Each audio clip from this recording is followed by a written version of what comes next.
All right, so for my documentary, I'm going to be looking into the serious injuries and deaths that have been happening lately in extreme sports and why they're happening and why so many companies like Red Bull and Monster and Rockstar are involved in it and just why it's happening as of right now and the rise because extreme sports have been rising in the past few years, specifically from the 90s up until today.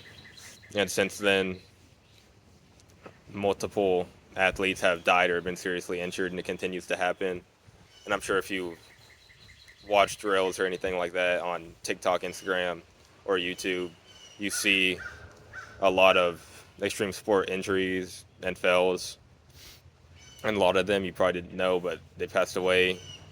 So I'm going to be looking into that and trying to see why it's happening and why it's been rising in the past decade. All right, to start off, we have Red Bull. Red Bull has been involved in many controversies about athletes' deaths, the most notable being Shane McConkey, who was one of the most famous freestyle skiers in the early 2000s. After agreeing to do Red Bull shoot, attempting to ride an avalanche down a mountain, he didn't make it and died in an accident. The Red Bull was not held accountable. Red Bull is also involved in the deaths of Eli Thompson, Uli Gegenschatz, and Roland Ratzberger. Even though Red Bull was involved in all four of these deaths for their advertisements, because of their waivers and contracts, they were never held accountable. To get a better idea of what other people think about the situation and why they think so many extreme sports athletes are dying and getting injured, I interviewed two people. The first one being my older brother who doesn't care for extreme sports and doesn't watch it. So let's see what they have to say. Okay. Do you watch or compete in any extreme sports? No, not really. Do you watch X Games or anything like that? Man, I see it sometimes. What do you think about the athletes that perform in that?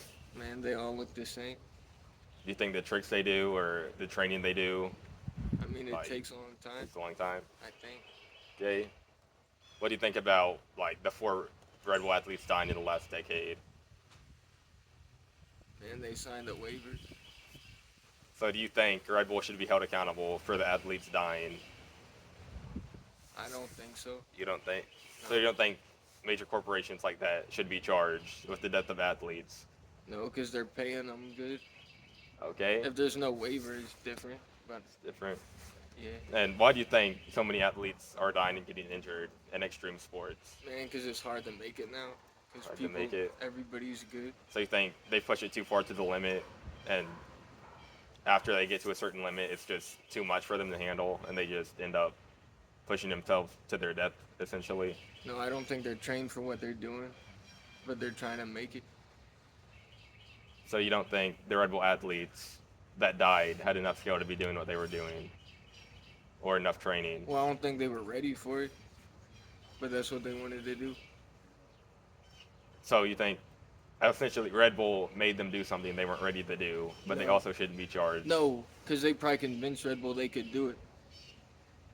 Like Red Bull sees how much skill they have, but then they're like, "Yeah, I can do this crazy thing you're talking about," So, and they're probably the ones coming up with the trick. so you think the athletes are dying because they are not skilled enough to be trying what they're doing? Well, they could say no. I think they have the right to say no. They can be like, "I don't think I'm capable of doing this," but they try to do it anyway. And that's why they end up dying. Yeah, So they push themselves too far. yeah, they do. The They do. person. While it was interesting to interview someone who didn't really know about extreme sports, I decided to get better answers from someone who is an extreme sport athlete and knows a lot more. The athlete I interviewed is Arturo Axel, who is a decently famous cliff jumper with around 8,000 followers, and someone who would know a lot more about extreme sports. Since Arturo didn't want to do a video call for the interview, I decided to do it through Instagram DMs. So you can see the first question I asked was, how did you get into cliff jumping? And he said he started off when he was young with his dad, who sometimes brought him to local spots to jump. And then in 2019, he started training a bit on the same spots, learning a few tricks. And he met some people there that became his buddies, and he spent a lot more time training. All right, and the second question I asked was, what's the worst injury you had in cliff jumping and the worst injury you have seen someone else get? And he answered by saying the worst I had was a dislocated tailbone and cliff jumping while doing the safety in the water. I've seen someone diving at 22 meters, which is around 66 feet, not knowing what he was doing. He barely made it and almost ended up paralyzed. I also asked if he trained on trampolines or just cliffs, and he said I trained on cliffs. Still at this day where I live, you barely have any structure to train. So me and most of my buddies just train off of cliffs. Since he didn't have a lot of time, I asked him the final question, which was, why do you think so many extreme sport athletes, amateurs and pros, are getting serious injuries? And he said, in this sport, you have a part that you control, your environment, safety, etc. But there's still a place for error, even though training reduces that margin of error.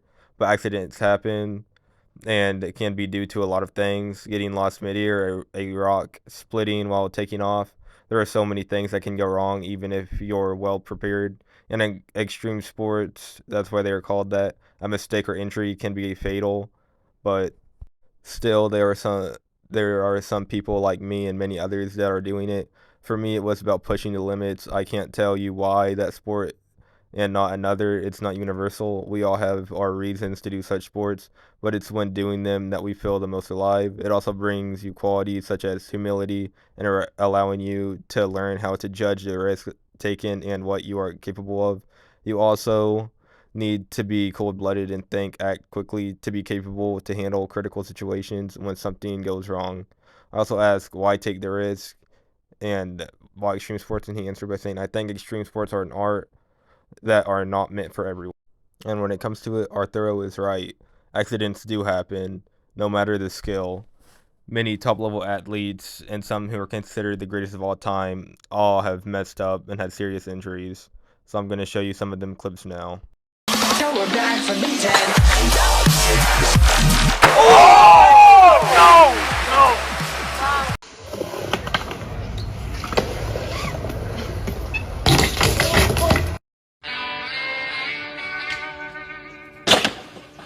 And while making this documentary, I myself actually had a minor injury while practicing cliff jumping off of a 55-foot bridge.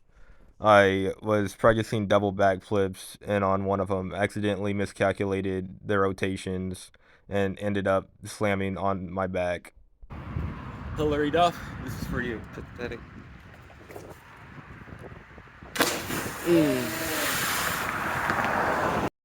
So Arturo is absolutely right. Mistakes do happen, and they can be fatal.